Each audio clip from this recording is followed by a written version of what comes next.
Assalamualaikum warahmatullahi wabarakatuh. Saudaraku yang dirahmati Allah, mungkin saat sholat kita pernah melihat gerakan-gerakan sholat yang tampak aneh, unik, dan mungkin saja terkesan lucu. Misalnya adalah ada seorang ibu yang sedang sholat sambil menggendong anaknya. Bahkan ada seorang bapak yang menjaga anaknya dengan mengikatkan seutas tali supaya anaknya tidak berjalan terlalu jauh, dan masih banyak yang lain sebagainya. Yang jadi pertanyaan adalah, apakah hal tersebut tetap sah sholatnya?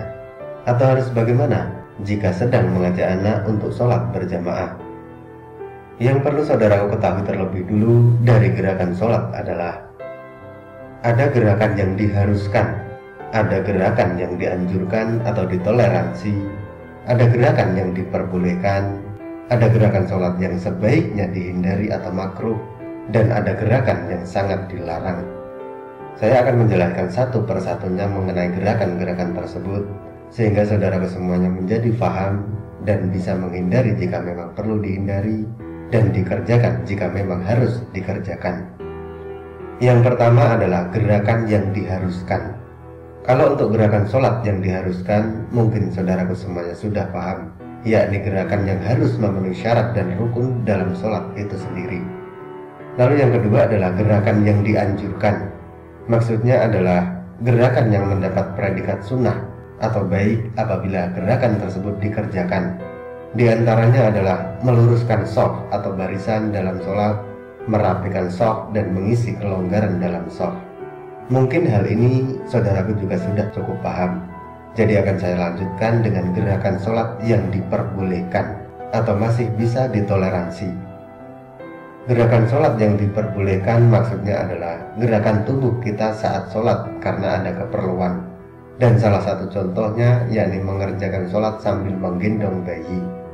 Kenapa hal tersebut masih diperbolehkan? Dan sholatnya juga masih tetap sah. Dalam sebuah hadis riwayat Imam Al-Bukhari dijelaskan bahwa Nabi SAW pernah sholat sambil menggendong Umammah binti Zainab, yakni cucu perempuan Nabi. Saat beliau berdiri, digendonglah cucu tersebut, dan pada saat sujud, ditaruhlah cucu Nabi tersebut. Jadi hal yang semacam ini masih diperbolehkan, karena Nabi pernah mengerjakan saat sholat, dan sholatnya insya Allah tetap sah. Lalu yang keempat adalah gerakan yang sebaiknya dihindari, atau makruh jika dikerjakan. Maksudnya yaitu gerakan dalam sholat meski sedikit, tapi tidak ada keperluan. Di antaranya melihat jam tangan, mengorek-ngorek telinga, memasukkan jari ke dalam lubang hidung, mengelus jenggot, melirik HP yang sedang ada di bawah, dan gerakan-gerakan lain yang meskipun ringan, namun jika dikerjakan secara berulang-ulang akan membuat pahala sholat kita menjadi berkurang, dikarenakan tidak ada keperluan yang mengharuskan untuk melakukan gerakan tersebut selagi masih bisa untuk ditunda. Lalu yang kelima adalah gerakan yang dilarang. Maksudnya gerakan yang dilakukan secara terus-menerus tanpa ada keperluan. Mungkin gerakan ini sering kita lakukan, akan tetapi kita tidak sadar bahwa kita telah melakukan gerakan yang dilarang dalam sholat. Contohnya adalah gerakan untuk membetulkan posisi kopiah bagi laki-laki, membetulkan mukena bagian kepala berulang-ulang bagi perempuan. Lalu gerakan menata sorban tanpa ada keperluan, menggaruk-garuk kepala berulang-ulang, dan gerakan-gerakan lain yang dilakukan dalam jumlah yang banyak. Kalangan mazhab Syafi'iyah mendefinisikan gerakan banyak yang berulang-ulang adalah gerakan yang dilakukan saat sholat lebih dari 3 kali gerakan besar. Misalnya adalah saat kulit kita terasa gatal, lalu kita menggaruk bagian yang gatal tersebut dengan satu jari meskipun berkali-kali, namun hal ini masih dianggap gerakan kecil. Akan tetapi jika kita menggaruk dengan kelima jari, maka dianggap sudah mengerjakan gerakan besar, dan sholat kita menjadi tidak sah atau batal.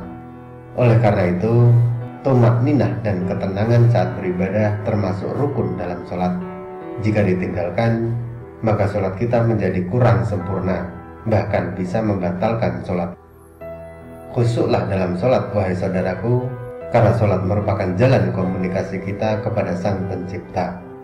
Semoga kesalahan yang mungkin pernah kita kerjakan dalam sholat bisa diampuni oleh Allah Subhanahu wa Ta'ala. Amin, amin, ya Rabbal Alamin. Wallahu a'lam bishawab. Semoga materi ini bermanfaat. Sampai ketemu pada materi berikutnya.